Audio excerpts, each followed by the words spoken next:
Assalamu alaikum. I am Adnan Shoaib, faculty member at ComSat Institute of Information Technology, and today is our lecture number 20 regarding the course Cost Accounting MGT 231. Today we are going to start our next chapter, that is chapter number 11. But before that, what we have studied last lecture, what we have that we are also going to be revised that. हमने last 3-4 lecture में सिर्फ variances पढ़े थे और variances में हमने 3-4 किस्म के वेरिएंसेस पढ़े थे, जो 4 कैटेगरीज के वेरिएंसेस पढ़े थे, जिसके अंदर 8 वेरिएंसेस आते थे। 2 मटेरियल के, जिसे हमने कहा था price and quantity variance. Then उसके बाद प्राइस एंड क्वांटिटी वेरिएंस के बाद what we have studied labour and rate and efficiency variance of labour. Then we have studied variable overhead variance, जिसमें हमने 2 चीजें पढ़ी थी। कौन कौन सी थी? Spending variance and efficiency variance of FOH. उसके बाद जो हमने पढ़ा था वॉल्यूम वेरिएंस पढ़ा था उसके बाद हमने, एंड वॉल्यूम वेरिएंस के साथ ही हमने दूसरी चीज क्या पढ़ी थी, दैट इज कंट्रोलेबल वेरिएंस। यानी ये 2 चीजें हमने पढ़ी थी, that is being known to be as in overall controllable variances. यानी वेरिएंसेस इसमें इंक्लूड होती हैं। मैं चाहूंगा कि एक दफा दोबारा मैं रिविजिट करूं दीज वेरिएंसेस, क्योंकि मैं चाहता हूं कि इन्हें खासतौर पे जो आखिर के 2 थे, कौन से वाले, कंट्रोलेबल वेरिएंस और volume variance, that I want to go further. हम एक दफा उसे दोबारा रिपीट करना चाहूंगा। उसे रिपीट एक दफा हो जाएंगे तो ज्यादा बेहतर है, क्योंकि वो रिपीट में आ जाए और वो एक्चुअल में जितने आने चाहिए वो सामने नजर आ जाए। So that we are going to see कि किस किस तरह से एग्जिस्ट कर सकते हैं, तो वो हमने देखने हैं कि किस तरह एडजस्ट होकर सामने से हमारे नजर आ सकते हैं।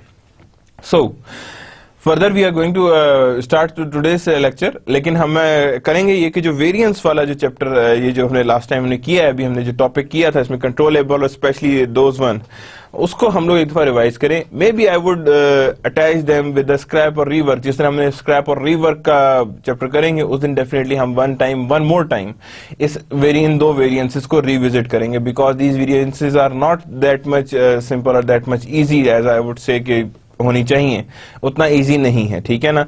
लेकिन इसे आपने साथ साथ देखते जाने कि किस तरह से वेरिएंसेस डेवलप हो रहे हैं और किस तरह से वेरिएंसेस बन रहे हैं। So that you are going to see कि किस किस तरह से इजीली क्लियर हो सकते हैं, यानी how much they are being cleared or easily being done.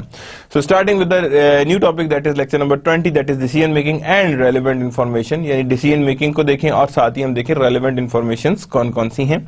यानी कि अब हमने जो मूव कर रहे हैं वो towards decision making, और देखेंगे relevant cost को हम कैसे डील कर सकते हैं, कि जो cost relevant हैं उनको हमने कैसे देखना है और किस तरह से परफॉर्म करना और किस तरह से हमने आइडेंटिफाई करना है।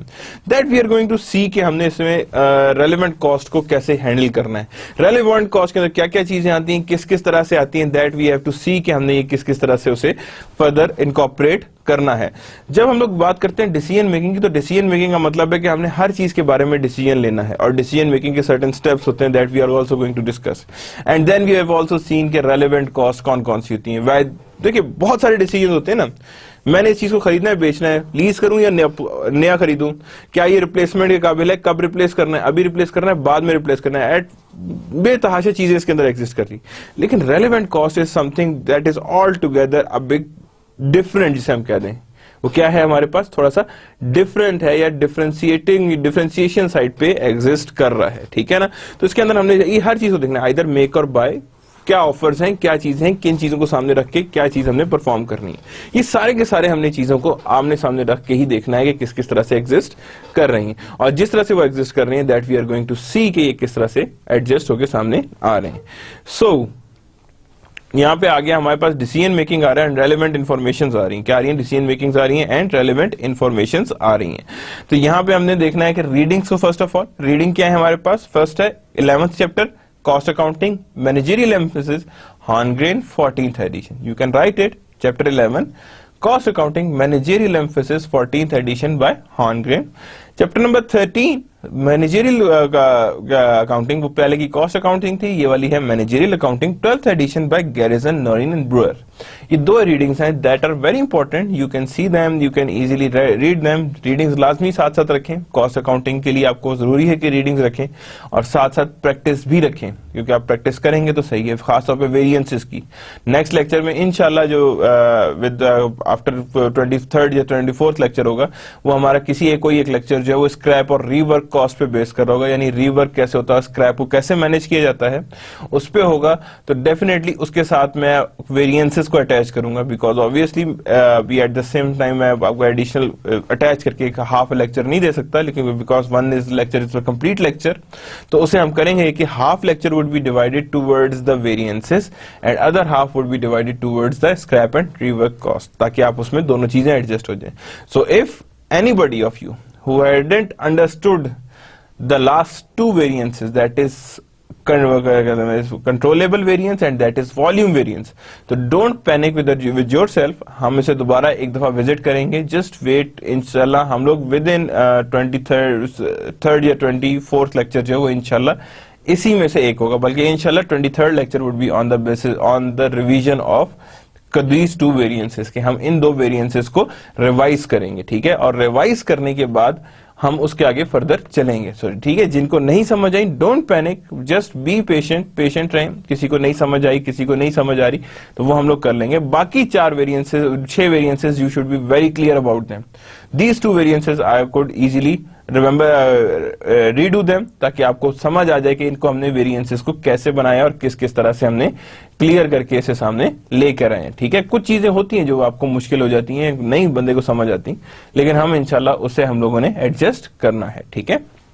So starting with the topic, first of all starting with the learning objectives, learning objectives को start करते हैं। learning objectives को जब हमने start किया तो हमने यहाँ पे सबसे पहले क्या देखा है कि that means कि learning objective identify relevant and irrelevant cost and benefit decision, कौन सी cost relevant होती हैं, कौन सी cost irrelevant होती हैं, हमने दोनों को देखना है, ठीक है, कि relevant को भी देखना है और irrelevant को भी देखना है। prepare an analysis showing whether a product line or other business segment should be dropped or retained, यानी हमने एक analysis prepare करना है, show करे जो whether a product line or other business should be dropped or retained, कि prepare करें analysis जो शो करे whether a product line or other business segment should be dropped or retained, कि उसने ड्रॉप किया जाए या रिटेन किया जाए। Prepare make or bye analysis, क्या मतलब है मेक और बाय, क्या खरीदना अच्छा है या बनाना अच्छा है।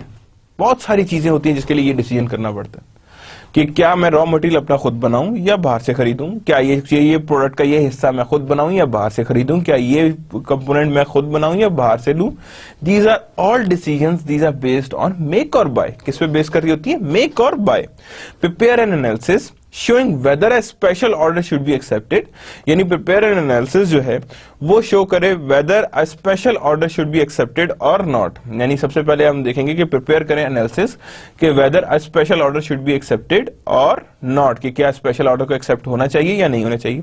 Determine the most profitable use of constraint resources, की सोर्सेज को सबसे अच्छे तरीके से कैसे यूज किया जा सकता है।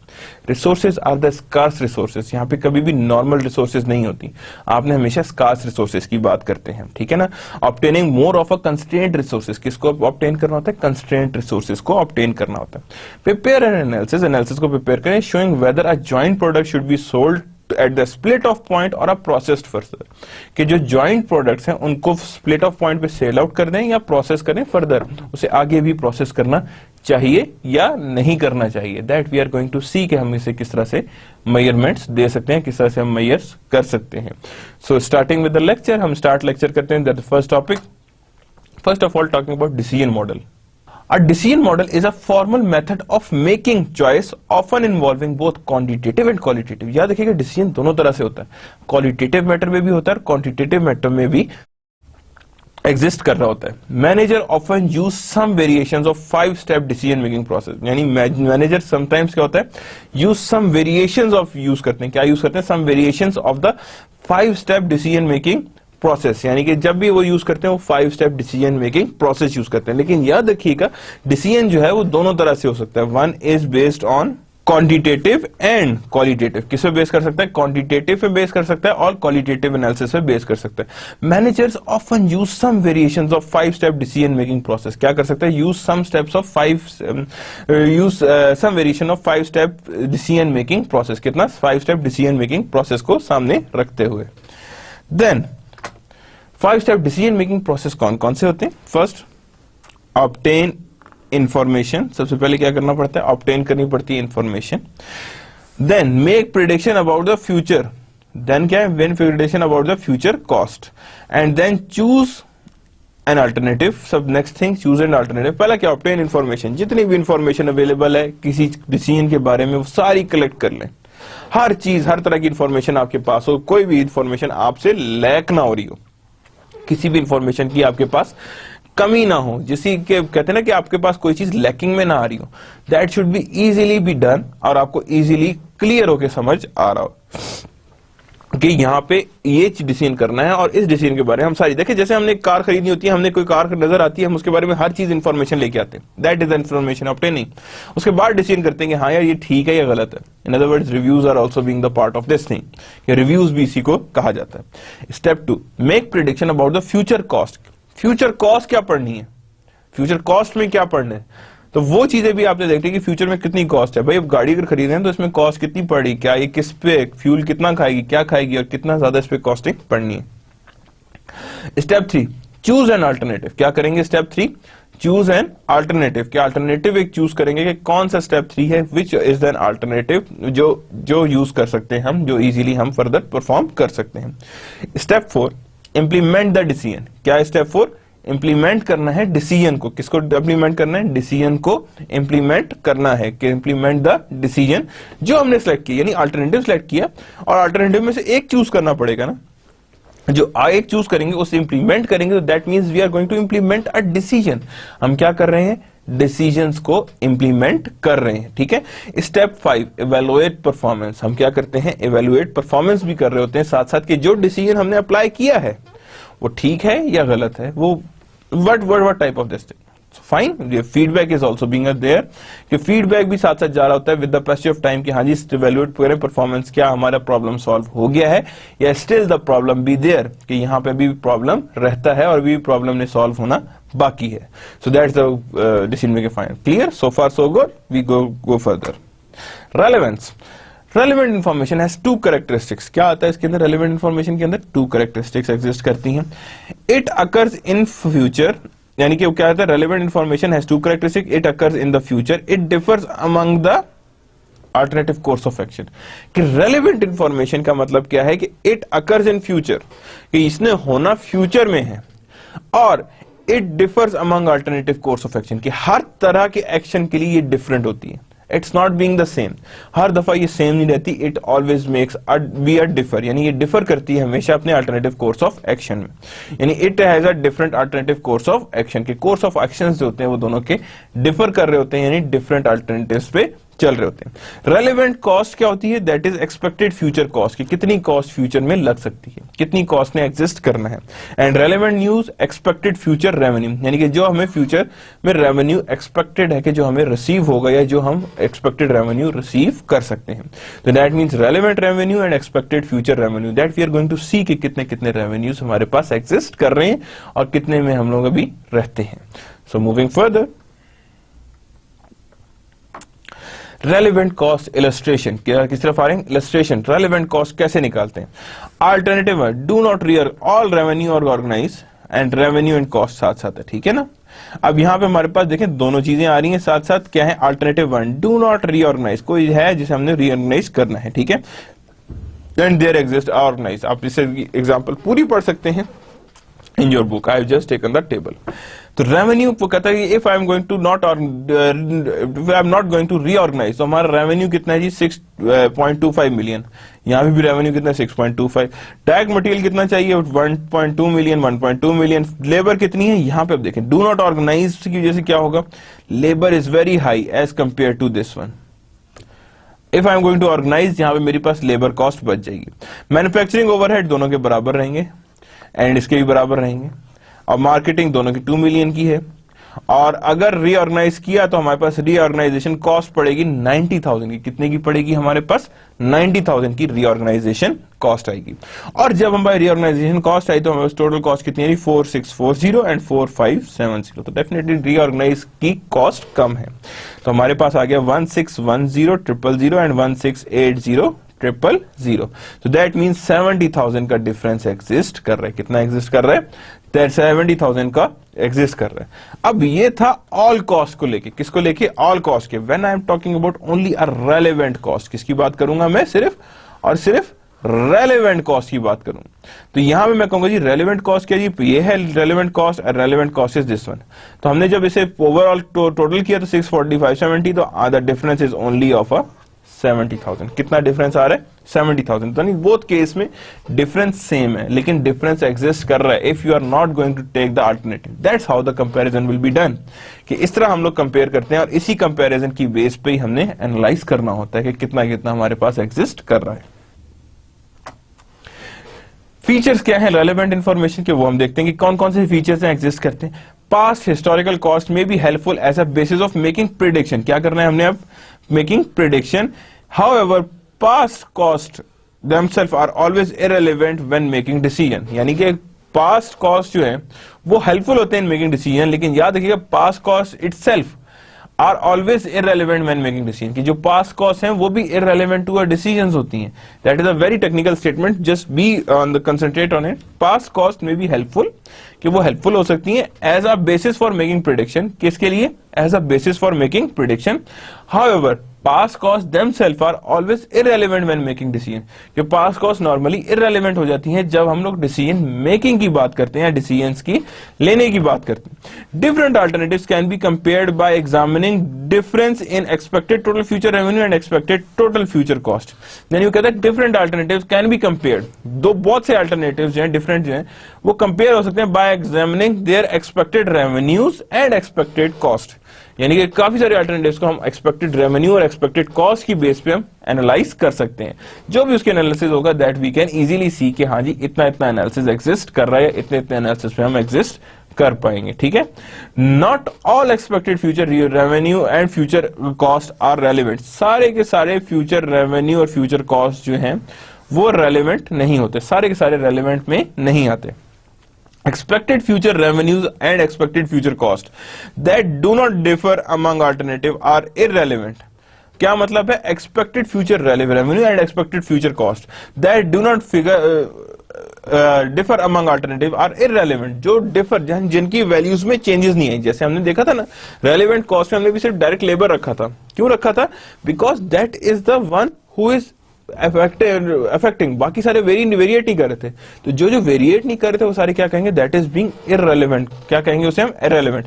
Hence can be eliminated from analysis, कि उन्हें हम लोग एनालिसिस से एलिमिनेट भी कर सकते हैं। The key question is always what difference will an action make, कि क्या डिफरेंस है जो इसमें हम एक्शन कर सकते हैं, यानी कि क्या क्या डिफरेंस है जिसपे हम लोग एक्शंस प्रोवाइड कर सकते हैं। Appropriate weight must be given to qualitative factor and quantitative non financial sector. यानी कि काफी सारा वेट देना पड़ता है हमारे पास क्वालिटेटिव फैक्टर्स को एंड साथ ही क्वांटिटेटिव फैक्टर को। यानी क्वालिटेटिव फैक्टर्स को भी वेट देना है और साथ ही हमने क्वांटिटेटिव फैक्टर्स को भी वेट देना है। यानी in both cases we have to provide the weights. Weights हमने हर सूरत में इनको प्रोवाइड करने हैं कि जो भी हमारे सामने वेट्स नजर आ जाए। तो यानी अप्रोप्रिएट वेट देना पड़ता है क्वालिटेटिव फैक्टर्स को भी एंड साथ ही साथ नॉन क्वांटिटेटिव फैक्टर्स को भी जो नॉन फाइनेंशियल सेक्टर के। तो याद रखिएगा पास्ट डिसीजंस भी होते हैं, काम आते हैं, लेकिन इररेलेवेंट होते हैं। डिफरेंट अल्टरनेटिव्स को हम लोग रेवेन्यू और कॉस्ट की बेस पे वैल्यूएट कर सकते हैं। याद रखिएगा थर्ड है not all expected future revenue expected cost are relevant. सिर्फ वो कॉस्ट होती है जो चेंज हो रही हो, बाकी सारी जो चेंज नहीं हो रही वो क्या कहलाएंगी?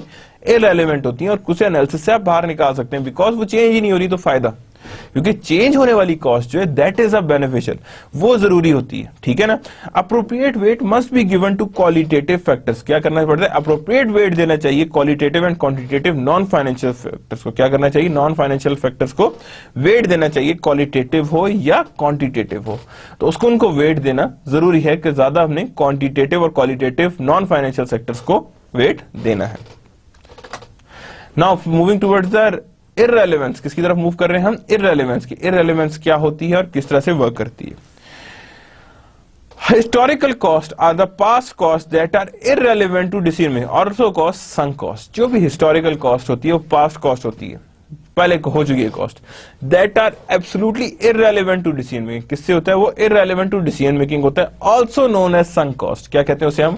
Also known as sunk cost. उसे क्या कहते हैं हम? Also known as sunk cost, कि वो संक हो गई है यानी वो डूब गई है cost. Historical cost are the past cost that are irrelevant to decision making. क्या है वो? इररेलेवेंट टू डिसीजन मेकिंग है। Also cost called sunk cost. उसे दूसरा नाम क्या रखा है हमने? Sunk cost. क्या कहते हैं उसे हम? संक कॉस्ट है ये।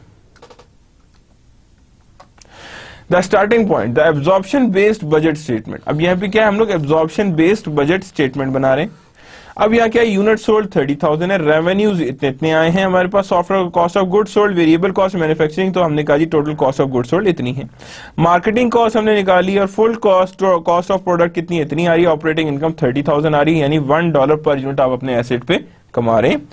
सर्व gear introduce product design distribution. अब वेरिएबल कॉस्ट पर यूनिट क्या है, direct material, direct manufacturing, labour and variable overhead, सबको प्लस किया तो हमने कहा जी इतनी हमारे पास मैन्युफैक्चरिंग कॉस्ट आ रही।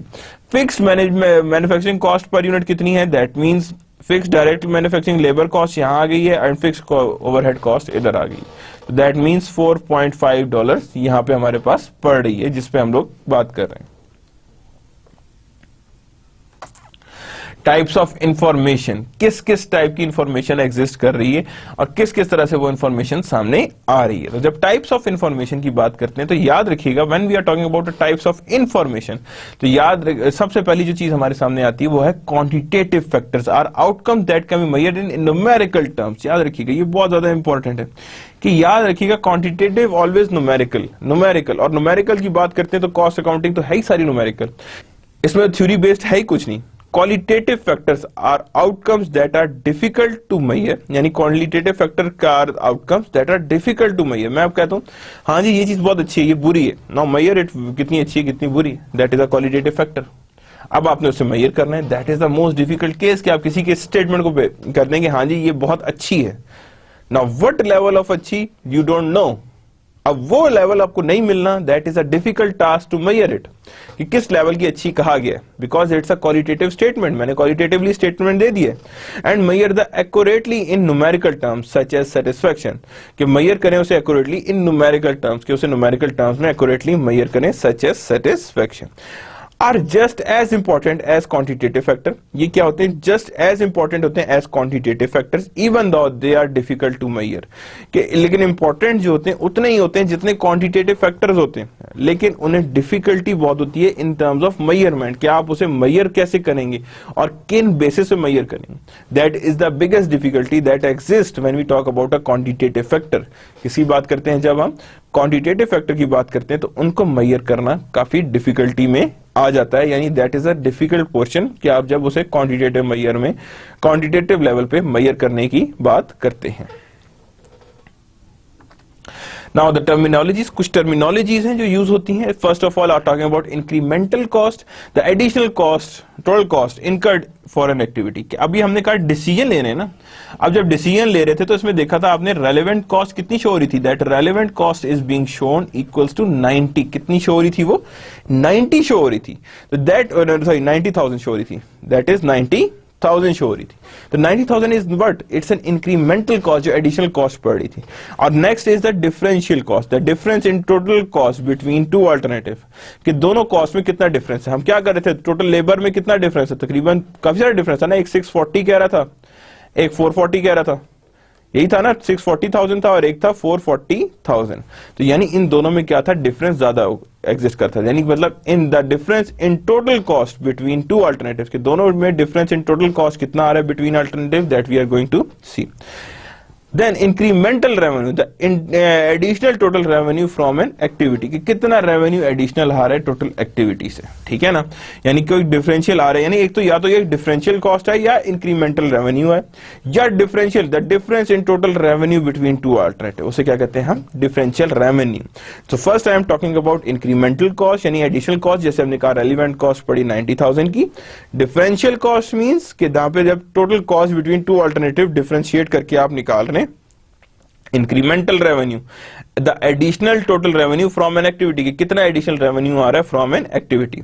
Differential revenue, the difference in total revenue between two alternative, कि the difference between the total revenue, the difference in the total revenue between two alternative, कि कितना डिफरेंस एग्जिस्ट कर रहा है दोनों के रेवेन्यू में, यानी रेवेन्यू में भी आप डिफरेंस ला रहे हैं। अच्छा अब आप देखें, एक चीज होती है जिससे कंफ्यूजन जनरेट हो जाती है, याद रखिएगा, मैं अगर यहां पे दो तरह का रेवेन्यू लिखता हूं कि revenue one, suppose revenue from shipping and revenue from transport, मैं दो तरह का रेवेन्यू लिखती हूं, रेवेन्यू फ्रॉम ट्रांसपोर्ट। अब ये रेवेन्यू जो है, अगर मैं कहता हूं कि अल्टरनेटिव वन है एंड अल्टरनेटिव 2 है। अब अल्टरनेटिव 1 और अल्टरनेटिव 2 दोनों चीजें सामने आ रही है मेरे पास। तो जब मैंने कहा कि यहाँ पे क्या, हाँ पहले जो रेवेन्यू था वो था 1 लाख, तो अल्टरनेटिव 2 जब अप्लाई करेंगे तो उसमें कितना हो जाएगा 2 लाख। यानी सपोज मैं कहता हूं ये एग्जिस्टिंग है, तो ये क्या है, यहां पे जब मैंने निकाला तो ये डिफरेंशियल रेवेन्यू, क्या है ये डिफरेंशियल रेवेन्यू, ठीक है ना। लेकिन उसने कहा अगर अल्टरनेटिव 2 अप्लाई करेंगे तो ये वाला जो रेवेन्यू पहले कुछ नहीं मिल रहा था फ्रॉम ट्रांसपोर्ट, अब ये रेवेन्यू भी 1 लाख आएगा।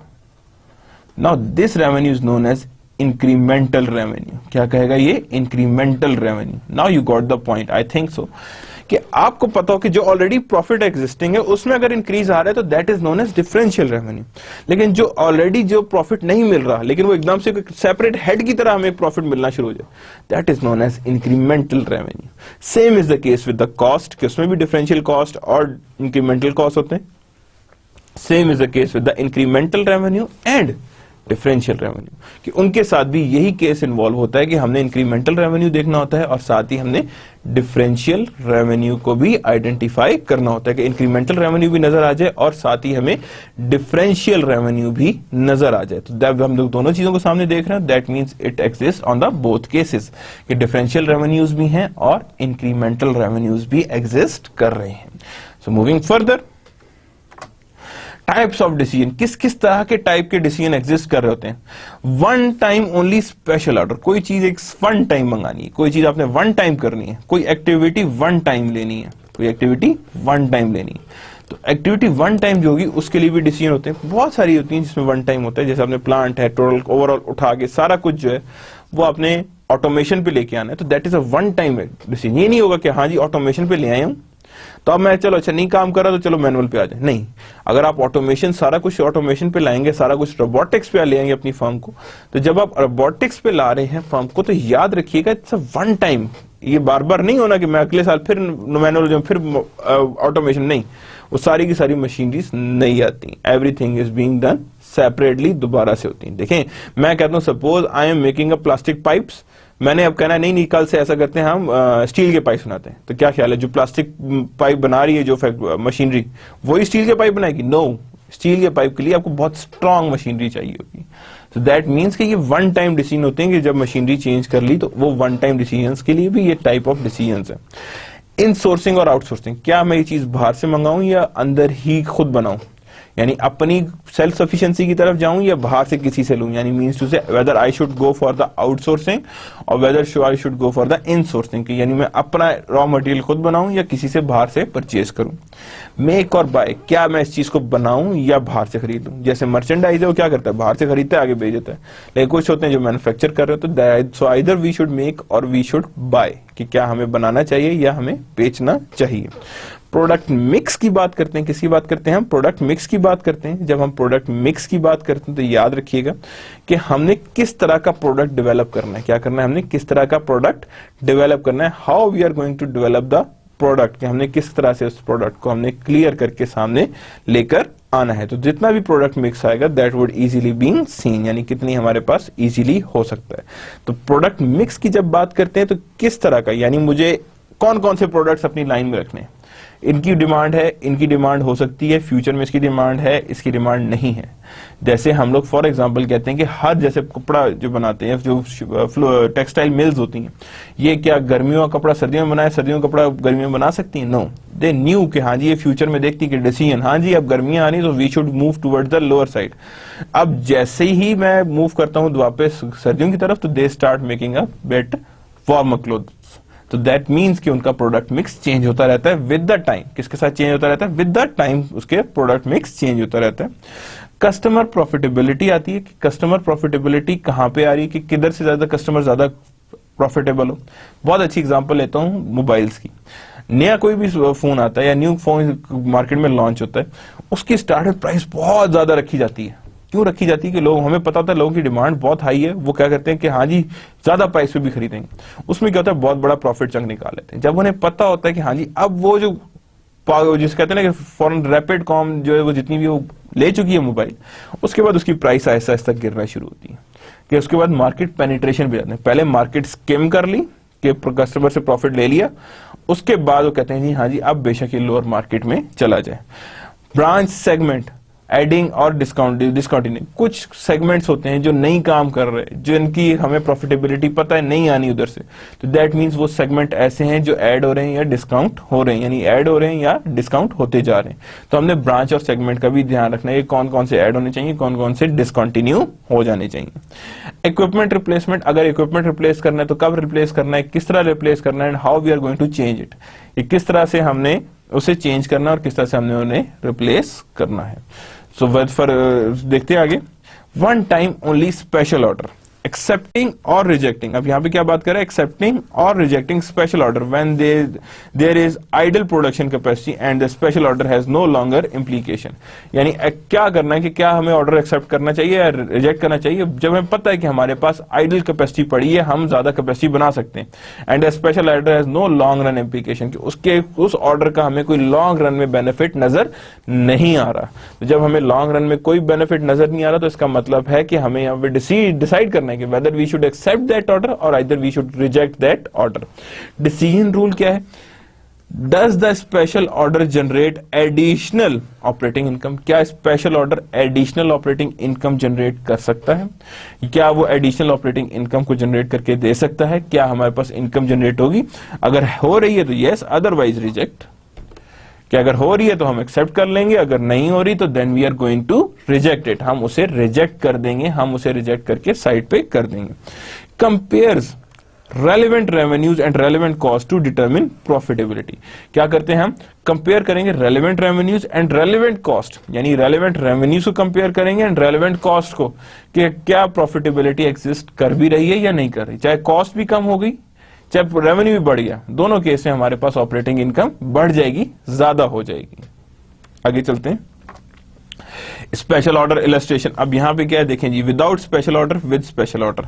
हमने क्या किया, यहाँ पर यूनिट है, यहाँ पे कितना आ रहा है total revenue, that is this much, और यहाँ पे कितना आ रहा है रेवेन्यू 655। यहाँ आप देखें डिफरेंशियल, ये डिफरेंशियल रेवेन्यू, यहाँ पे डिफरेंशियल आ गया।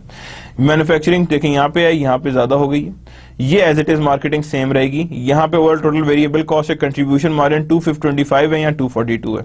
मैन्युफैक्चरिंग 135 सेम रहेगी, ये भी 195 आएगी। तो टोटल में हमारे पास देखिए 30,000 ये आ रहा है, 475,000 ये आ रहा है। अब ओवरऑल देखें तो डिफरेंशियल निकालते जा रहे हैं तो 17,500 की हमारे पास ऑपरेटिंग इनकम बढ़ जाएगी, जिसे हम कहते हैं डिफरेंशियल इनकम बढ़ गई है। तो सारी बात है, अगर किसी डिसीजन से डिफरेंशियल इनकम बढ़ रही तो we are going to accept it because this special order is contributing to the operating income, के ऑपरेटिंग इनकम में वो कंट्रीब्यूशन दे रही है। मेक और बाय इलस्ट्रेशन करते हैं। मेक और बाय किस तरह से हम लोग मेक कर सकते हैं, किस तरह से हम बाय कर सकते हैं। आउटसाइड, अब देखें यहां पे क्या बात हो रही है, आउटसाइड परचेज ऑफ पार्ट। अब यहां पे क्या है, बाय करेंगे तो इतने की बाय हो रही है, और ये रेलेवेंट कॉस्ट पर यूनिट कितनी बढ़ी है, $16 की बढ़ रही है, ठीक है। अब यहाँ पे टोटल कॉस्ट इतनी आ रही है, डायरेक्ट मटेरियल इतनी आ रही है, ये आ गया हमारे पास मैन्युफैक्चरिंग लेबर ओवरहेड आ गया, तो टोटल कॉस्ट कितनी आ रही है 15 मिलियन। और जब हमारे पास पूरी कॉस्ट जो आ रही है हमारे पास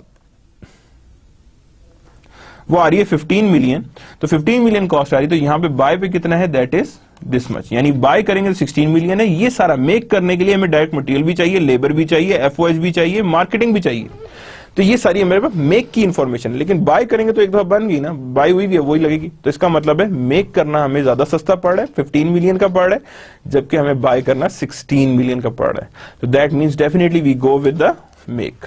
किसकी तरफ आएंगे, मेक की तरफ, because we are getting more less cost, हमारे पास लेस कॉस्ट है, डायरेक्ट मटेरियल, लेबर, एफओएच हमारा अपना है, और मिक्स जो है वो ऑलरेडी 2 मिलियन की आ रही है बीच में, तो दैट इज 15 मिलियन आ गई। कितनी आ गई, ये 15 मिलियन आ गई। Difference in favour of making CD player, वो यहाँ पे ऑलरेडी देख सकते हैं कि 1 मिलियन का आ रहा है, यानी ₹1 का फर्क पड़ जाएगा पूरी कॉस्ट पे, यानी ₹1 आप उसकी प्राइस को कमा सकते हैं या उसकी प्राइस गिरा सकते हैं, what ever you want, what would be the objective, it depends on your objective. Now make or by further illustration. अब देखें अल्टरनेटिव्स फॉर सो, अब यहां पे क्या हो रहा है, यहां देखें अब overall total increment future cost of making buying stereo player is 15 million, 16 million and 16 million यहां पे आ गया, ठीक है ना। Deduct excess of future revenue, को फ्यूचर रेवेन्यू इधर पे एक्सेस में आ गया, यहां से डिडक्ट किया तो हमारे पास आ गया, that means deduct excess of future revenue over future cost from discounts, ठीक है। टोटल रेलेवेंट कॉस्ट कितनी आ रही, 15 million, 16 million and 13.5 million. Panel B opportunity cost approach to make or buy. अब यहाँ पे क्या total incremental future cost of making कितना है 15, 16, 16।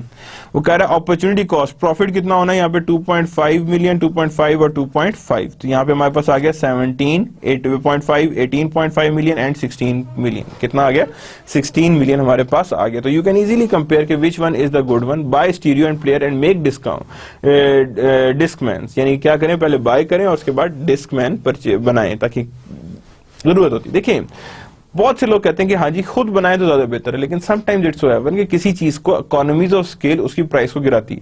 If some firm is have achieved the economies of scale तो इट्स बेटर कि वही process करे rather than you start your own. क्या हम आपको इकोनॉमी ऑफ स्केल टच करने में बहुत टाइम लगना है, जबकि वो firm economies of scale already touch कर चुकी है और वहां से वो ऑलरेडी आपकी लोअर कॉस्ट पे जा रही है। So moving further, potential problems with relevant cost analysis. क्या क्या पोटेंशियल प्रॉब्लम्स एग्जिस्ट करते हैं विद रेलेवेंट कॉस्ट के? रेलेवेंट कॉस्ट का क्या क्या पोटेंशियल प्रॉब्लम एग्जिस्ट कर रहे हैं, ठीक है। Relevant cost analysis avoid incorrect general assumptions about the information, especially all variable costs are relevant and all fixed costs are irrelevant. That is not the thing, ये है ही नहीं। there are notable exceptions for both costs, यानी कि दोनों exceptions exist कर रही होती है, ठीक है। Avoid incorrect general assumption about information, कि हाँ जी all variable costs are relevant, all fixed costs are irrelevant, that is the incorrect assumption, because इनमें दोनों में exceptions exist कर सकती हैं।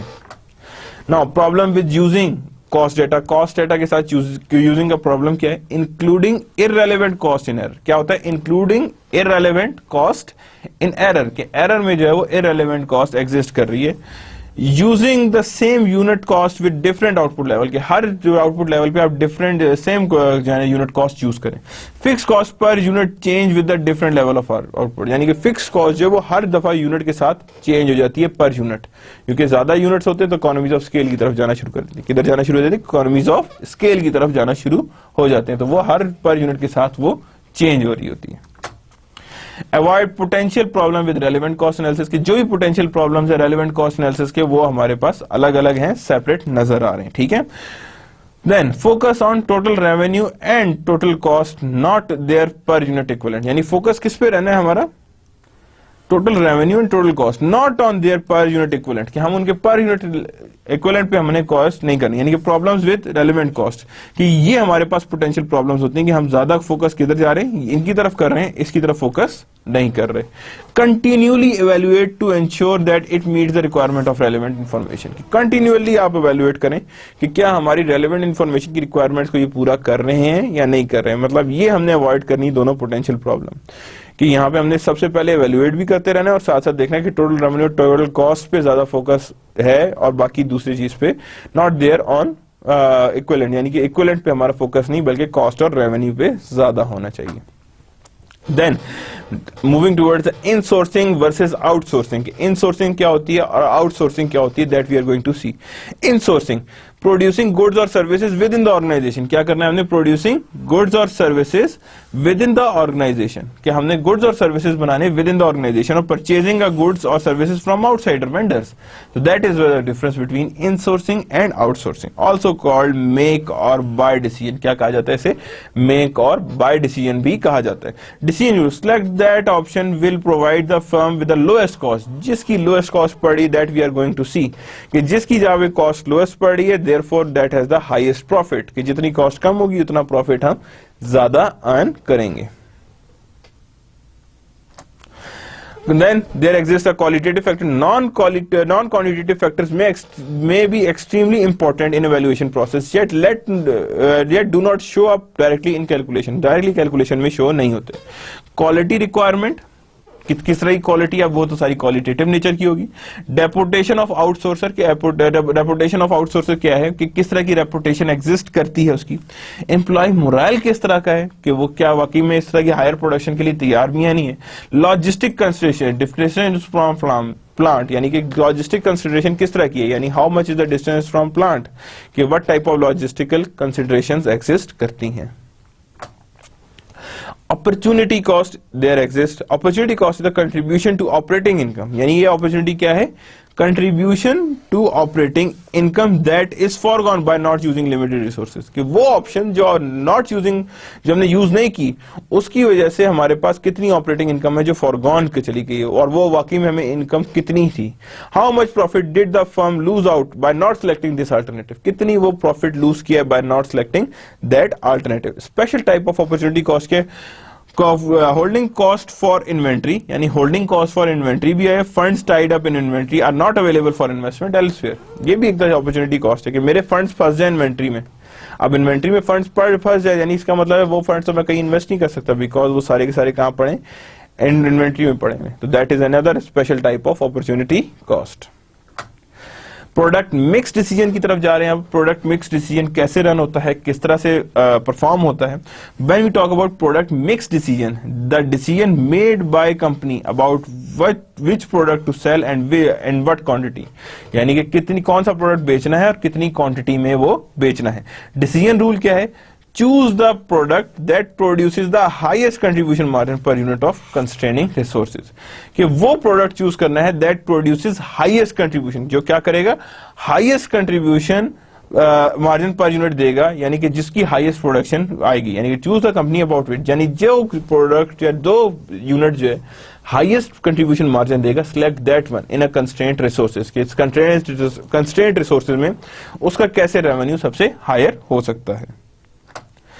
एडिंग और dropping customer decision rule, does adding और dropping customer add operating income और नॉट, क्या किसी कस्टमर को, क्लाइंट को रिटेन करना या ना रिटेन करना ऑपरेटिंग इनकम में फायदा है कि नहीं? यस, एड और डोंट ड्रॉप, यानी कि अगर वो कर रहा है ऑपरेटिंग इनकम में तो ठीक है, अदरवाइज ड्रॉप देम, ठीक है ना।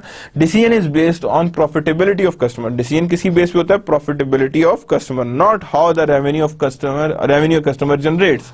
इट डजंट डिपेंड्स कि हाँ जी वो कितना कमाता है, इस पे नहीं हमने देखना, हमारे देखना है कि based on profitability of customer, एक कस्टमर क्या हमारे लिए प्रॉफिटेबल है, ये नहीं देखना कि वो कितना खुद कितना कमाता है, नो, हमने इस पे देखना है प्रॉफिटेबल हमारे लिए वो कितना है, then we have to make a decision.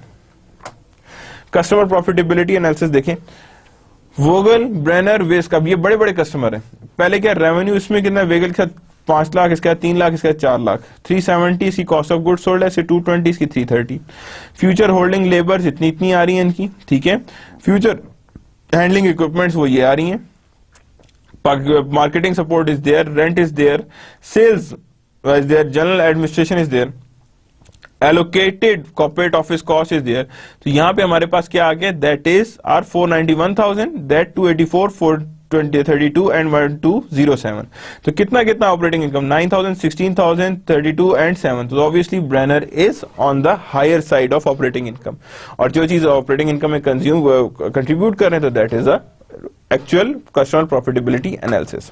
तो customer profitability analysis further extended. अब यहाँ पे क्या है, loss and saving of cost by dropping Wisk and account, and यहाँ पे इंक्रीमेंटल कितना आ रहा है by adding Laurel account. Revenue कितना, इतना जाएगा, इतना आ रहा है, इतनी कॉस्ट जा रही है, इतनी आ रही है, लग रही है, इतनी हमारी जा रही है, यानी कि हमारे पास फ्यूचर हैंडलिंग जो सारी की सारी यहाँ पता लग रही है। हैंडलिंग ऑफ इक्विपमेंट्स यहाँ पे आ रही है, ठीक है। लॉसेज इन रेवेन्यू कितने आ रहे हैं, तो यहाँ पे आप देखें तो हर चीज कंपेयर, सेल ऑर्डर भी कंपेयर हो रहा है और एवरीथिंग इज बीइंग कंपेयर्ड, कि वो यहाँ से है, यानी कि लूजिंग विस्किंग आ रहा है और ऊपर क्या आ रहा है, लॉरल का अकाउंट का हम लोग अगर लूज करते हैं। तो यहाँ पे हमारे पास ऑपरेटिंग इनकम 15,000 आ रही है लॉस में, और यहाँ पे प्रॉफिट में आ रहा है 6,000। देखें, loss in revenue and incremental revenue and incremental cost for adding Laurel account और cost from dropping Wisk account, कि विस्क अकाउंट को ड्रॉप करने से कितना पड़ रहा है और एडिंग ऑफ लॉरल अकाउंट से कितना हमें बेनिफिट हो रहा है। तो ऑपरेटिंग इनकम कितनी बढ़ी है लॉरल अकाउंट से, 6,000, बल्कि वहां पे हमारे पास लॉस जनरेट हो रहा है। क्या जनरेट हो रहा है, हमारे पास लॉस जनरेट हो रहा है। एडिंग और डिसकंटिन्यूइंग ब्रांचेस और सेगमेंट, कि हम ऐड करें और डिसकंटिन्यू कर दें ब्रांचेस और सेगमेंट को। डस एडिंग और discontinuing branch segment add operating income, yes, तो डिसकंटिन्यू कर दें, अदरवाइज डोंट डिसकंटिन्यू। जब आपके ऐड ही नहीं कर रहा तो आपको तकलीफ क्या दे रहा है, आप ना करें उसे। Decision is based on profitability of branch, किस पे बेस कर रही होगी, प्रॉफिटेबिलिटी ऑफ ब्रांच और segment. Now how much revenue of the branch segment generates, यानी कि इस पे नहीं डिपेंड कर रहा है कितना सेगमेंट वो ब्रांच का जनरेट कर रहे हैं, यानी how much segment they generate. Adding closing offices और सेगमेंट, की कोई एक सेगमेंट पूरा क्लोज कर दें, उनके ऑफिसेस बंद कर दें, तो उसका क्या होगा, loss in saving in cost from closing allied west and opening allied south, यानी कि वेस्ट को क्लोज करने से क्या लॉस आ रहा है और allied साउथ को ओपन करने से क्या लॉस आ रहा है। ओपन करने से इतने का प्रॉफिट आ रहा है, रेवेन्यू उधर पे इतना कम हो जाएगा। यहाँ भी बराबर का रिवर्स है, यहाँ भी बराबर का रिवर्स है, यहाँ भी बराबर का रिवर्स है, यहाँ भी बराबर का रिवर्स है, यहाँ पे भी बराबर का रिवर्स है, यहाँ भी। सिर्फ फर्क क्या डाल रहा है, रेंट, यहाँ पे डेप्रिसिएशन क्या डाल रहा है हमें, फ्यूचर हैंडलिंग ऑफ डेप्रिसिएशन, जो हमारे पास एडिशनल कॉस्ट पड़ी है बाय ओपनिंग साउथ। अब यहाँ पे हमारे पास बेनिफिट कितना आ रहा है हमारे पास, that is of that much, यानी इतना हमारे पास बेनिफिट एग्जिस्ट कर रहा है। तो जब हमारे पास इतना बेनिफिट एग्जिस्ट कर रहा है तो definitely we are going to see के यहाँ पे हमारे पास कितना आ रहा है। तो यहाँ पे हम P are on the profit and here we are on the loss, यानी वहां हम प्रॉफिट में जा रहे हैं और यहाँ हम लॉस में जा रहे हैं कि ये हमारे पास इतना लॉस है जो एग्जिस्ट कर रहा है या इतना एग्जिस्ट है, क्योंकि यहाँ पे हम लॉसेस पे आ रहे हैं ना। तो यहाँ पे लॉसेस हमें ज्यादा हो रहे हैं, यहाँ पे प्रॉफिट हमें कम हो रहा है। दैट मीन्स कि हमारे पास ये आपस में ट्रेडेबल नहीं है। तो we should go with the कि हमने कहा इसे नहीं क्लोज करना, बिकॉज अगर क्लोज किया तो लॉस ज्यादा है और अगर इसे क्लोज करके ये ओपन किया तो प्रॉफिट उतना नहीं है जितना लॉस हो रहा है। तो that means we shouldn't close Allied West, हमें अलाइड वेस्ट को क्लोज नहीं करना चाहिए। इक्विपमेंट रिप्लेसमेंट डिसीजंस होते हैं कि इक्विपमेंट कैसे, कब और किस तरह रिप्लेस करना है। Sometime difficult due to the amount of information hand that is irrelevant, कि बहुत डिफिकल्ट भी होता है because amount of information at hand that is irrelevant, बहुत सारी इंफॉर्मेशन जो है वो इररेलेवेंट होती है। Cost, accumulated depreciation and book value of existing component, कौन सी होती है ये सारी जो है वो ओवरऑल irrelevant में any potential gain on loss on transaction a financial accounting phenomenon only, यानी कि दैट इज irrelevant भी होते हैं, लेकिन कॉस्ट, एक्यूमुलेटेड डेप्रिसिएशन और बुक वैल्यू ये सारी की सारी यूज की जाती हैं व्हेन रिप्लेसिंग अ डिसीजन। और पोटेंशियल गेन ऑन लॉस भी जारी बात है एडजस्ट होता है। Decision select the alternative that will generate the highest operating income, क्या जनरेट करता है वो, हाईएस्ट ऑपरेटिंग इनकम जनरेट करता है। That means we should select that alternative. Equipment replacement decisions आते हैं, इलस्ट्रेटेड है। अब ये देखें इक्विपमेंट रिप्लेसमेंट क्या है, कीप और रिप्लेस। अब कीप किया तो हमारे पास रेवेन्यू इतना है, रिप्लेस किया इतना ही है। अगर उसे कीप किया तो इतना हमारे पास ऑपरेटिंग कॉस्ट है, अगर नहीं किया तो इतनी कॉस्ट हो जाएगी। अब ये देखें बहुत बड़ा डिफरेंस आ रहा है यहाँ 680 का। पीरियोडिक राइट ऑफ डेप्रिसिएशन यहाँ 400 की हो रही थी, यहाँ पे अब कोई पीरियोडिक नहीं होगी। लमसम राइट ऑफ कितना करेंगे वो इतना कर लेंगे, तो then we have both one, यानी इन दोनों को हम कैंसिल करते तो यहाँ 0 आ रहा है। देन हमारे पास आ गया जी 6 लाख का आ रहा है, रिप्लेस किया। वो कह रहे हैं जी new machine cost write off periodically, new machine है ही नहीं यहाँ पे न्यू मशीन की राइट ऑफ कॉस्ट इधर पे आ रही है पीरियोडिकली एज डेप्रिसिएशन, तो यहाँ नेगेटिव आ गया। तो 680 40 और उसमें से माइनस की तो 120 यहाँ आ गया। अब 120 यहाँ पे आया तो दैट मीन्स कि हमारे पास जो ओवरऑल आ रहा है वो कितना डिफरेंस आ रहा है, दैट इज नेगेटिव ऑफ 120। यानी दैट मीन्स कि हमने रिप्लेस किया तो हमारे पास प्रॉफिट कितना आ रहा है 320 का, और अगर हमने नहीं रिप्लेस किया दैट इज 202 लाख का ही रहेगा यहाँ पे, ठीक है। तो यहाँ पे हमने कहा जी 120 जो ऑपरेटिंग कॉस्ट आ रही है, तो that means 120 is our answer, यानी we should replace it because our overall operating cost has increase, क्या ओवरऑल ऑपरेटिंग कॉस्ट इंक्रीज कर गई है। Then equipment replacement decision illustrated relevant cost only, total cash operating cost इतनी थी, replace किया। Cash disposal 40 था, यहाँ पे आ गया, और करंट इज दैट इज 40। यहाँ पे अब कितना आ रहा है हमारे पास टोटल रेलेवेंट कॉस्ट 1600, और यहाँ कितनी आ रही है 1480। इसका मतलब है 1,20,000 का हमारे पास डायरेक्ट प्रॉफिट जनरेट हो रहा है, यानी ये हमारे पास क्या है, हमारा प्रॉफिट है जिसपे हम लोग ओवरऑल जनरेट करके उस पर एनालिसिस कर रहे हैं। Behavioral implications हैं, despite the quantitative nature of some aspect of decision making, not all manager will choose to the best alternative of the firm, यानी डिस्पाइट के हाँ जी हम सम एस्पेक्ट्स देख रहे हैं डिसीजन मेकिंग के, all managers will choose, not all manager will choose the best alternative, सारे मैनेजर बेस्ट ऑल्टरनेटिव चूज नहीं करते। मैनेजर को engage in self serving behaviour such as delaying need equipment maintenance in order to meet the personal profitability quota for bonus consideration. कई दफा आप इस वजह से नहीं कर रहे थे बिकॉज आप करते नहीं डिलेइंग करें जी मेंटेनेंस को, ताकि आपकी अपनी प्रॉफिटेबिलिटी और अपने प्रमोशंस के या बोनसेस के चांसेस बढ़ जाएं, क्योंकि आप जैसी कॉस्ट बढ़ाएंगे तो अगले कहेंगे कि यार ये तो कॉस्टली हो गया, तो आप उस कॉस्ट को बचाने के लिए पुराने ही इक्विपमेंट्स को चलाने की कोशिश करते हैं। The concept of decision making, cost concept of decision making क्या है? The relevant cost is the cost और दैट डिफर्स बिटवीन अल्टरनेटिव, यानी ये वो कॉस्ट है जो डिफर करती है बिटवीन अल्टरनेटिव, जो ऑलरेडी अभी हमने पढ़ा है। ये वो कॉस्ट है जो अल्टरनेटिव्स के बीच में डिफरेंस क्रिएट करती है, या वो डिफर होती है, या आपस में डिफरेंस उसके अंदर नजर आता है। Identifying relevant cost, the avoidable cost can be eliminated, यानी कि अनअवॉइडेबल जो होती है वो कॉस्ट वो एलिमिनेट हो सकती है इन द होल और in parts by choosing one alternative over another, यानी अवॉइडेबल कॉस्ट को आप अवॉइड कर सकते हैं by choosing one alternative over the other. Avoidable cost are relevant cost, जितनी भी अवॉइडेबल कॉस्ट होती हैं याद रखिए वो क्या होती हैं, रेलिवेंट कॉस्ट होती हैं। And unavoidable cost are irrelevant cost, यानी अनअवॉइडेबल कॉस्ट कौन सी होती है, वो इनअवॉइडेबल कॉस्ट होती है, और avoidable cost are known as relevant cost.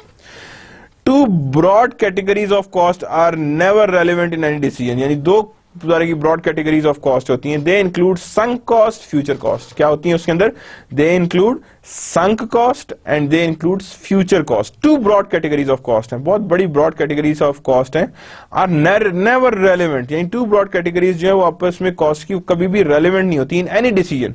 One is sunk cost, यानी हिस्ट्री कॉस्ट जो ऑलरेडी हो चुकी है, जिसे हम इन अदर वर्ड्स कहते हैं जो हिस्ट्री में कॉस्ट हो चुकी है, that is known as sunk cost. और future cost that do not differ between alternative, कि जो फ्यूचर की कॉस्ट है जो आपस में अल्टरनेटिव के बीच में डिफर नहीं करती। तो दो कॉस्ट कौन सी है, sunk cost and future cost, कौन सी है, sunk cost and future cost. Relevant cost analysis a two step process है, ये क्या है, टू स्टेप प्रोसेस है। एलिमिनेट कॉस्ट एंड बेनिफिट, क्या मतलब, eliminate cost and benefit that do not differ between alternative, यानी वो कॉस्ट और बेनिफिट हटा दें जो अल्टरनेटिव के हिसाब से नहीं चल रहे, यानी कि वो चेंज नहीं हो रहे। Use the remaining cost and benefit that differs between alternative in making decision, वो अल्टरनेटिव यूज करें जो डिफर कर रहे हैं बिटवीन अल्टरनेटिव, और उन्हीं की बेस पर एनालिसिस करें। The cost that remains are the differential or avoidable cost, यानी कि the cost that remain are the differential, वो कॉस्ट जो remain are differential, or avoidable cost, और वो क्या है, अवॉइडेबल कॉस्ट है, यानी उन्हीं को ही आपने यूज करना है for analysis. Different cost of different person, यानी कि different cost for different purpose, her purpose की कॉस्ट डिफरेंट होती है। Cost that are relevant in one decision situation may not be relevant in the next another context, यानी एक decision के लिए मे भी वो रेलेवेंट हो लेकिन अदर डिसीजन के लिए मे भी वो रेलेवेंट ना हो, यानी कि वो रेलेवेंसी नजर ही ना आ रही हो या वो रेलेवेंट एग्जिस्ट ही ना कर रहे हो, यानी one is relevant for one side and other one is relevant for the other side. Identifying a relevant cost, Kind and Boston student is considering visiting her friends in New York. She can drive or take a train. By car, it is 230 miles to her friend's apartment. She is trying to decide whether which alternative is less expensive and has gathered following information. Annual straight line depreciation, annual cost of fixed item 2800. Cost per mile कितनी आ रही है यहाँ पे? That is 0.28. अब यानी इतनी हमारे पास एनुअल डेप्रिसिएशन है तो उसको हमने डिवाइड कर दिया, तो दैट मींस हमने 230 से डिवाइड किया तो that means 0.28। Cost of gasoline 0.5 आ रही है पर माइल। उसके बाद annual cost of auto insurance कितनी है 1380, that is per unit 0.138। Maintenance and repair 0.65 आ रही है। Parking fee at that is 360 होती है और वो 0.36 गई, तो टोटल एवरेज कॉस्ट कितनी आ रही है 0.569 पर यूनिट, कितनी पर माइल आ रही है, कितनी आ रही है पर माइल, और कितने चलना है हमने per mile, that is of 230 mile. और सिर्फ किसकी बात हो रही है, अभी ऑटोमोबाइल की बात हो रही है। किसकी बात हो रही है, automobile, based on 1000 miles driven per year. कितने माइल्स ड्रिवन हो पर ईयर, 1000 माइल्स ड्रिवन हो पर ईयर, तो 0.569 आ रही है। तो दैट मींस हमने क्या किया यहाँ पे, अब ये देखिए 2800 18,000 कॉस्ट आती है, कितनी आती है 18,000 कॉस्ट है, डिवाइडेड बाय 4000 कितना आ रहा है ये, डिवाइडेड बाय 4000 सैलवेज वैल्यू, यानी माइनस किया तो हमने डेप्रिसिएशन निकाल ली, यानी कि 18,000 की कार है, 4000 सैलवेज वैल्यू है, डिवाइड कर दिया किससे हमने, ओवरऑल 5 ईयर से। कितने से डिवाइड कर दिया उसे हमने, ओवरऑल 5 ईयर से। देन अगेन 161.60 पर गैलन, तो 32 एमपीजी से हमने डिवाइड कर दिया तो हमारे पास आ गया कॉस्ट ऑफ गैसोलीन, यानी कितने हमारे पास माइल्स पर उसमें होते हैं, तो दैट मींस हमने उसे डिवाइड कर दिया। देन 45 पर मंथ इंटू 8, यानी कि हमने 45 पर मंथ इंटू 8 किया तो हमने कहा जी 0.36 आ गया। सो अब यहाँ पे ऑटोमोबाइल कॉस्ट आ गई 0.569। अब some additional information, reduction in resale value of cost per car per mile of fare, तो वो कितनी आ रही है, that is 0.25। Round trip train fare कितना है 104 है।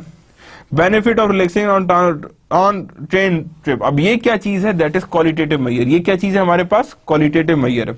Cost of putting dogs in kennel while gone, यानी कि cost of putting dog in kennel while gone, तो वो कितना है, दैट इज 40 है।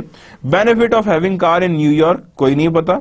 Hassle of parking car in New York, कोई पता नहीं। Per day cost of parking car in New York is $25, कितनी है, $25 is the per day cost of parking car in New York, तो वो इतनी आ गई। तो ये हमारे पास एडिशनल इंफॉर्मेशन आ गई। Now which cost and benefit are relevant in Saina decision, कौन कौन सी कॉस्ट हमारे पास रेलेवेंट है in Saina decision. The cost of car is a sunk cost and is not relevant to the current decision. जो cost जो कार की है वो संक कॉस्ट है और वो रेलेवेंट नहीं है, because sunk cost is the history cost और हिस्ट्री कॉस्ट रेलेवेंट नहीं है। The annual cost of insurance is not relevant, annual cost of insurance जो है वो रेलेवेंट इज नॉट रेलेवेंट, यानी कि कॉस्ट ऑफ कार और sunk cost and is not relevant to current decision. और यहां भी वो कह रहे हैं relevant, it will remain the same if she drives or take the train, यानी कि इंश्योरेंस जो है वो अपनी जगह कायम रहेगी, वो रेलेवेंट नहीं है, चाहे वो ड्राइव करे ट्रेन के थ्रू जाए या वो कार के थ्रू जाए, the insurance cost remains the same. However, the cost of gasoline is relevant. It decides to it takes the train. The cost would now be incurred, so it varies depending on decision. यानी ये very करेगी with the mile और it depends on the decision. यानी decision पे wait करेगी। Now, which cost and benefits are relevant in the Sina? यानी कि दोबारा आ गया, the cost of maintenance and repair is relevant. In long run, these costs depends on mile deliver. यानी कि आगे ये क्या होता है, फ्यूचर में ये लॉन्ग रन में ये डिपेंड करता है माइल्स कितने डिलीवर हुए।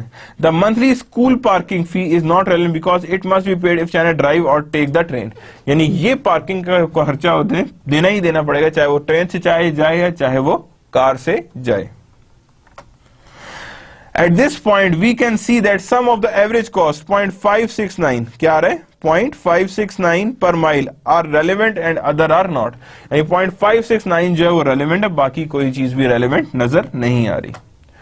Which cost and benefit are relevant in Sina decision? The decline in sale value due to additional miles, यानी कि जितना भी ज्यादा चलाएंगे उतनी हमारी सेल वैल्यू क्या होगी, बढ़ेगी, और जितनी ज्यादा सेल्स वैल्यू बढ़ेगी उतनी ज्यादा यानी रीसेल वैल्यू जो है वो डिक्रीज हो रही होगी, तो दैट मींस कि आपकी ओवरऑल कॉस्ट जो है वो छोड़ रही है जगह।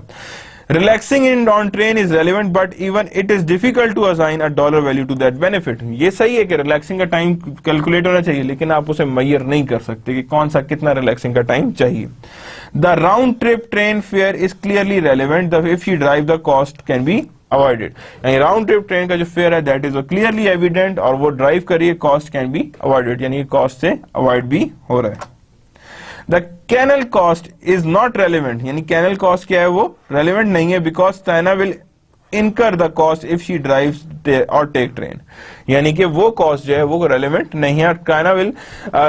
सांथिया will incur the cost if she drives or take the train, यानी वो ड्राइव करे या ट्रेन ले। Which cost, अब देखें अगेन है, which cost and benefit are relevant in Sina decision? The cost of parking is relevant because it, अब यहाँ पे उस तरह से डिसीजन आ रही तो it can be avoided if she takes the train, यानी ये कॉस्ट जो है वो अवॉइड की जा सकती है if ट्रेन ली जाए, ठीक है ना। The benefit of having a car in New York and the problem of finding the parking place are both relevant but are difficult to assign, कि कितनी हमारे पास चांसेस हैं कि कितनी वो बेनिफिट या हैसल्स होंगे, that are qualitative but relevant, और इसे डिफिकल्ट टू मेजर है। क्या है ये, difficult to measure. From the financial standpoint, Cynthia would be better off taking the train to visit her friend, यानी कि फाइनेंशियल स्टैंड पॉइंट के हिसाब से अगर देखा जाए तो इट वुड बी बेटर कि वो ट्रेन के थ्रू अपने फ्रेंड के पास है। Some of the non financial factor may influence the final decision, ये कुछ फाइनेंशियल फैक्टर्स हैं जो इसके डिसीजंस को फर्दर अफेक्ट करें। अब गैसोलीन आया, सब कुछ आया, तो हमने यहाँ पे जब वैल्यू लगाई है 460 माइल्स की, तो हर चीज को जब मल्टीप्लाई किया तो हमने कहा जी इतना खर्चा आ रहा है। राउंड ट्रिप का कितना आ रहा है 104, तो डेफिनेटली सस्ता कौन सा है, दैट इज ट्रेन। और जहां पे फाइनल कार की बात करें तो डेफिनेटली वो $114.86 की पड़ रही है। Total and differential cost approach, कितने टोटल, कितनी कॉस्ट कितनी है, डिफरेंशियल कॉस्ट कितनी है, let's see. The management of a company is considering new labour saving machine that rent 3000 per year, data about the company annual sale and cost with and without the new machine. Current situation ये है, situation with new machine and differential cost and benefit. पहले क्या है जी, हमारे पास sales 2 lakh था, यहाँ भी बराबर पे आ रहा है। डायरेक्ट लेबर अब ये रेलेवेंट कॉस्ट है, वो कितनी थी पहले 40,000, यहाँ 25,000 है, बाकी वेरिएबल ओवरहेड भी सेम है। 80,000 के कंट्रीब्यूशन मार्जिन अलग अलग है, फिक्स्ड 62 और ये क्या आ रहा है, rent for original machine, that is also being relevant. अब यहाँ पे बाकी 62 65 आ रहे हैं, तो यहाँ पे 15,000 3,000 माइनस की, तो टोटल बेनिफिट हमारे पास कितना आ रहा है, 12,000 का आ रहा है। कितना आ रहा है हमारे पास, 12,000 का बेनिफिट एग्जिस्ट कर रहा है। Then moving further, as you see, the only cost that differ between the alternative are the direct labor cost saving and the increase in fixed rental. वही चीजें हमने लेके आए हैं। यहाँ पे क्या है, डिक्रीज इन लेबर कॉस्ट कितनी आ रही, 15,000, डिक्रीज इन रेंट। तो यहाँ पे हमारे पास ये चीज आ गई है जिसे हम कहेंगे net annual cost saving from rent. ये इस कॉस्ट की क्या है, सेविंग है, यानी ये हमारी कॉस्ट बच जाएगी ऑलमोस्ट 12,000। कितनी बचेगी, ये 12,000 हमारी ये कॉस्ट बच जाएगी। Total and differential cost approaches, कौन कौन सी डिफरेंशियल कॉस्ट अप्रोचेस क्या है, टोटल कॉस्ट अप्रोचेस क्या है। Using a differential approach is desirable for two reason, यानी कि differential approach is desirable for two reason. Only rarely will enough information be available to prepare detail income statement for both alternative, यानी कि rarely will enough information to be available to prepare detailed income statement. बहुत कम information हमारे पास available होती है जिसके through हम लोग पूरी डिटेल्ड इनकम स्टेटमेंट बनाए। Mingling irrelevant cost with relevant cost में कॉज कंफ्यूजन, कि दोनों को अगर मिक्स करेंगे तो कंफ्यूजन जनरेट हो जाएगी। And distract attention away from information that is really critical, और उस इंफॉर्मेशन से भी आपको डेविएट कर देंगे जो बहुत ज्यादा क्रिटिकल है, जो बहुत ज्यादा जरूरी है, जो इंफॉर्मेशन उससे भी आपको डेविएट कर देंगे। Adding or dropping segment, one of the most important decision by manager whether to add or drop business segment such as product or store. Let's see how relevant cost be there in this type of decisions. Adding or dropping segment की बात है, due to decline in popularity of digital watches, Lovell company digital watch line has not reported a profit for several years. Lovell is considering dropping this line, यानी वो इस line को drop करना चाह रहे हैं। डिसीजन रूल क्या होगा, level should drop the digital watch segment if it profit would increase, यानी कि should drop the digital watch segment only if its profit will increase, यानी कि वो क्या कर रहा है कि ड्रॉप करेंगे। This would be only happen if fixed cost saving exceeds the lost contribution margin, यानी फिक्स्ड कॉस्ट सेविंग जो है वो एक्सीड कर जाए लॉस्ट कंट्रीब्यूशन मार्जिन से। Look at this solution, sales कितनी है यहाँ पे 5 लाख है, वेरिएबल यहाँ पे आएगा, वेरिएबल शिपिंग है, manufacturing contribution margin is here, fixed expenses सारे के सारे माइनस किए, तो नेट ऑपरेटिंग लॉस कितना आ रहा है 100,000 का। कितना आ रहा है वो लॉस, 100,000 का लॉस एडजस्ट हो रहा है। तो यहाँ पे क्या, investigation has revealed that total fixed general factory overhead and general administrative expense would not be effective if digital watch line is dropped. The fixed general factory overhead and general administrative expenses assigned to this product would be reallocated to other product line, यानी जो इसको लगे हुए थे सारे के सारे administrative expenses वो किसी और डिपार्टमेंट को हम यूज कर लेंगे ताकि वो रिसोर्सेज जाया ना हो, यानी जो रिसोर्सेज जो एडमिनिस्ट्रेटिव वर्क के रिसोर्सेज जैसे लग रहे थे वो हम किसी और डिपार्टमेंट्स में शिफ्ट कर देंगे। The equipment used to manufacture digital watches has no value, resale value और alternative use, यानी इक्विपमेंट जितने भी यूज किए जा रहे हैं to manufacture digital watches has no sale value or alternative value, यानी उनकी कोई सेल वैल्यू नहीं एग्जिस्ट कर रही और ना ही कोई अल्टरनेटिव वैल्यू एग्जिस्ट कर रही है। शुड लेवल रिटेन और drop the digital watch segment, definitely अब ये क्या है जी, यहाँ पे ऑलरेडी लॉस हो रहे हैं तो लॉस करने से वो बच जाएगा। तो contribution margin lost if digital watch is dropped, कितना कंट्रीब्यूशन मार्जिन जाएगा, that is that much. Less fixed cost that can be avoided, salary to manager ये भी कम हो जाएगी, एडवर्टाइजिंग डायरेक्ट ये भी कम हो जाएगा, 70 ये भी कम हो जाएगा, तो यहाँ पे हमारे इतनी कॉस्ट कम होगी। तो टोटल डिसएडवांटेज कितना आ रहा है 40,000, इसलिए कभी नहीं बंद करना चाहिए बिकॉज हमारे पास 40,000 का डिसएडवांटेज आ रहा है। क्या आ रहा है हमारे पास, 40,000 का डिसएडवांटेज एग्जिस्ट कर रहा है। So that's the end of the lecture number 20. What we have studied is the how we have to manage the relevant cost, how we have to make the decision. Different decision होते हैं, कोई segment drop करना है, कोई वापस लाना है, कोई चीज मेक करनी है, कोई बाय करनी है, कोई आउटसोर्सिंग करनी है, कोई इनसोर्सिंग करनी है, इनकी कॉस्टिंग कैसे करनी है, that we have studied today and that's the end of the lecture number 20. अल्लाह हाफिज।